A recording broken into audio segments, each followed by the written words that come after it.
بسم اللہ الرحمن الرحیم۔ رہبر شہید آیت اللہ سید علی خامنہئی کی یہ تشییع کا پورا پروگرام آج مشہد میں مکمل ہوا۔ ایک ہفتے تک چلنے والے اس پروگرام کا اگر خلاصہ کیا جائے تو یہ پروگرام فرائیڈے سے 3 جولائی سے شروع ہوا، جس میں سب سے پہلے جو انٹرنیشنل مہمان تھے، جو ڈیلیگیٹس تھے مختلف ممالک کے، ان کو زیارت کرائی گئی، انہوں نے کانڈولنس اور خراج عقیدت پیش کیا۔ اور اس کے بعد سیٹرڈے، سنڈے اور منڈے 3 دن یہ جنازہ تہران کے اندر رہا، جہاں پہ 12 سے 15 ملین کی تعداد بتائی جا رہی ہے شرکت کرنے والوں کی۔ 2 دن یہ جنازہ مصلی کے اندر رہا، جہاں پہ ان کی نماز جنازہ بھی پڑھائی گئی، اور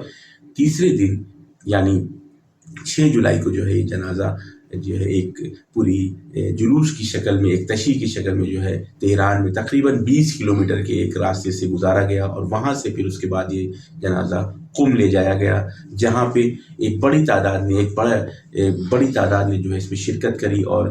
مشہور مرجع آیت اللہ جوادی آمولی صاحب نے ان کی نماز جنازہ پڑھائی، اور وہاں پہ بھی پبلک نے بہت بڑی تعداد میں وہاں پہ بھی پبلک نے شرکت کری۔ پورا قم اگر آپ دیکھیں تو جمکران سے لے کے حرم حضرت معصومہ تک تقریباً 6-7 کلومیٹر کا راستہ تھا، اور پورے اس راستے میں نماز جنازہ پڑھی گئی، یعنی متصل سا پورا پیک تھا راستہ۔ اس کے بعد ان کا جنازہ، ان کا پیکر وہ کربلا اور نجف لے جایا گیا، عراق لے جایا گیا۔ اور یہ خود ایک تاریخی لمحہ ہے کہ جب ایران یا کسی بھی ملک کے سربراہ کو، کسی بھی ملک کے رہبر یا لیڈر کو کسی دوسرے ملک میں لے جایا جائے، اس کے جنازے کو دوسرے ملک میں لے جایا جائے، اور وہ بھی ایک ایسا ملک کی جہاں 8 سال تک جنگ چلی ہو، تو یہ ایک تاریخی واقعہ تھا۔ کئی معنوں میں یہ جو پورا فیونرل ہوا ہے، یہ پورا تشییع اور تدفین کا پروگرام ہوا ہے، یہ تاریخی ہے، تعداد کے اعتبار سے، اس کے اثرات کے اعتبار سے، جس طریقے سے ایموشنز یہاں دیکھے گئے، جس طرح سے محبت کے ساتھ، آنکھوں میں آنسو کے ساتھ لوگوں نے شرکت کری، چاہے ایران ہو چاہے عراق ہو، اور جس طریقے سے دوسرے ملک سے بھی،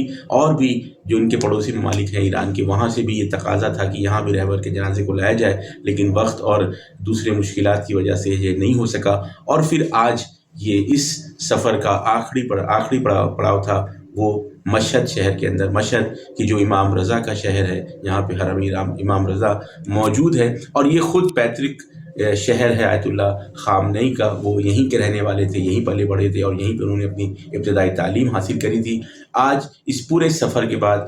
شہادت کے بعد 4 مہینے کے بعد ان کا فیونرل پروسیشن شروع ہوا، تشییع کا پروگرام شروع ہوا، اور ایک لمبے طویل 1 ہفتے کے اس پروگرام کے بعد آج ان کو سپرد خاک کیا جائے گا۔ مجموعی طور سے جو تعداد اب تک بتائی جا رہی ہے، وہ ایران اور عراق میں ملا کے 25 سے 30 ملین لوگوں نے ان کے جنازے میں شرکت کی ہے۔ یہ تاریخ کا اب تک کا سب سے بڑا جنازہ ہے، سب سے بڑی تشییع ہے، اتنی بڑی تعداد میں لوگوں نے شرکت کی ہے۔ ساتھ ہی ساتھ آپ نے دیکھا پچھلے 2 راتوں سے امریکہ اور اسرائیل کی طرف سے پھر سے ایران کے اوپر حملے شروع ہو گئے ہیں، اور ان جنازوں کے اندر بھی ایک اہم بات جو بار بار دیکھی گئی ہو، چاہے تہران، چاہے قم، چاہے مشہد ہو، چاہے وہ عراق ہو، وہ ہے رہبر کے انتقام کی بات۔ تو اب دیکھنا یہ ہے کہ اس تشییع کے پروگرام کے بعد، فیونرل کے بعد، سپرد خاک کرنے کے بعد ایران کی طرف سے کیا اسٹینڈ لیا جاتا ہے، ایران کی طرف سے کیا جواب آتا ہے، اور آگے یہ جنگ کس طرف جاتی ہے، یہ ہمیں جلد ہی معلوم چلے گا۔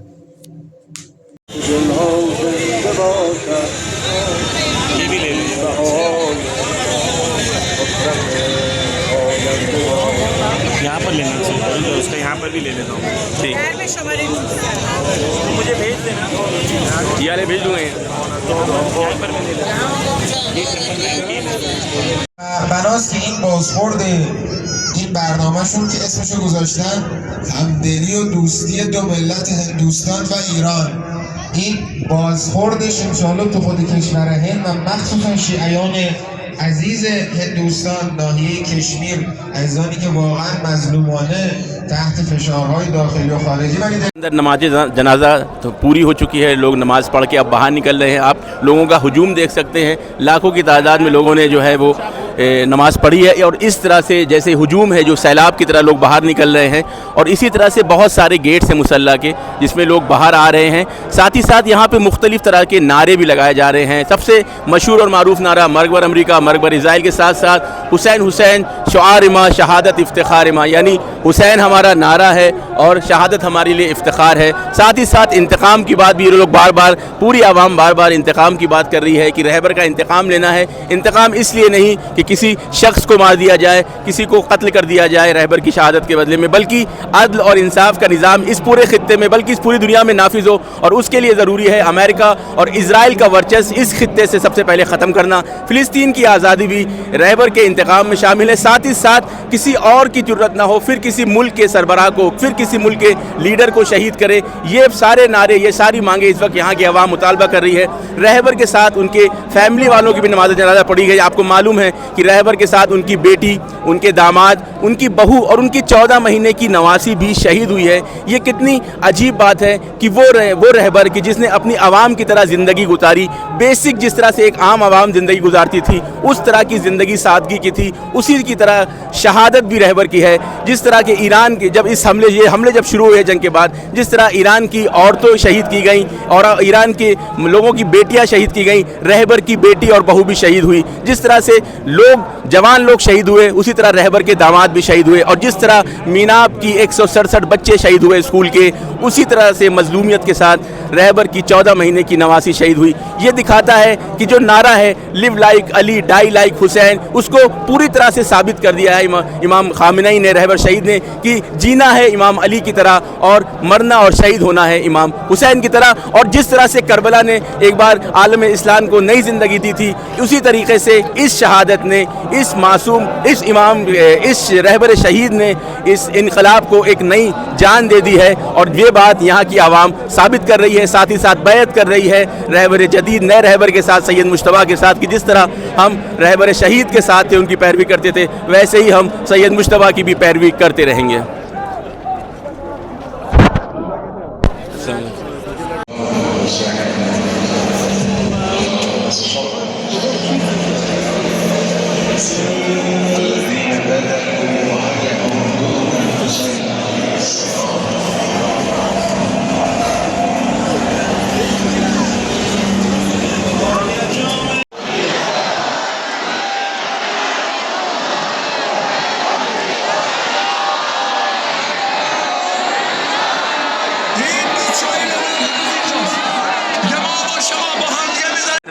میں اس وقت تہران کے اندر ہوں. تہران کا مسلح امام خمینی میٹرو اسٹیشن ہے, اور آپ دیکھ سکتے ہیں کتنی زیادہ تعداد میں لوگ یہاں پہ اس وقت شرکت کرنے کے لیے آ رہے ہیں, اور ساتھ ہی ساتھ یہ نعرہ بھی لگا رہے ہیں, مختلف طریقے کے نعرے لگا رہے ہیں. خونی کے در بناست که این بازخورد این برنامهشون که اسمشو گذاشتن همدلی و دوستی دو ملت هندوستان و ایران, این بازخوردش انشاءالله تو خود کشور هند و مخصوصا شیعیان عزیز هندوستان, ناحیه کشمیر, عزیزانی که واقعا مظلومانه تحت فشارهای داخلی و خارجی, ولی